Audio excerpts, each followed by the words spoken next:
नाशिकचे गंगापूर धरण हे 31% भरलेलं आहे। गंगापूर धरण क्षेत्रामध्ये जोरदार पाऊस होतोय। सकाळपासूनच धरणाच्या पाणलोट क्षेत्रामध्ये दमदार पावसाने हजेरी लावली आहे आणि त्यामुळे धरण क्षेत्रामध्ये होत असलेल्या जोरदार पावसामुळे गंगापूर धरण 31% भरलेलं आहे। गेल्या काही दिवसांपासून नाशिकमध्ये जोरदार पाऊस होतोय आणि त्यामुळे जिल्ह्यामधील गंगापूर धरण 31% भरलेलं आहे। याचा आढावा घेतलाय आमचे प्रतिनिधी विशाल मोरे यांनी। पाहूया।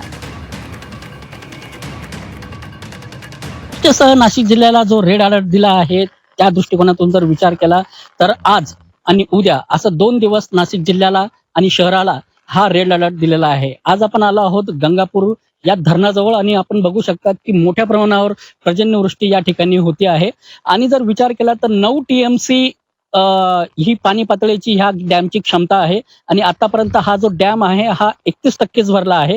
जर विचार केला तर नाशिककरांना कुठेतरी पाणी टंचाईचं संकट होतं, मात्र ह्या 2 दिवसात जो मोठा एक पर्जन्यवृष्टी जी नाशिक शहरासह जिल्ह्यात ग्रामीण भागात देखील होणार आहे त्याचा कुठेतरी तूर्त दिलासा नाशिककरांना भेटेल। मात्र हा जो हाय अलर्ट जो देण्यात आला आहे त्याची दक्षता देखील प्रशासनाकडून घेण्यात आलेली आहे। ठिकठिकाणी पोलीस बंदोबस्त लावण्यात आला आहे।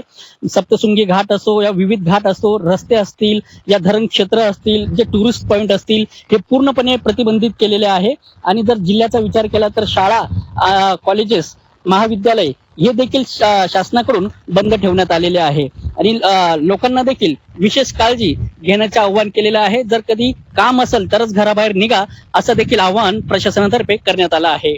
मी विशाल मोरे, झी मीडिया, नाशिक।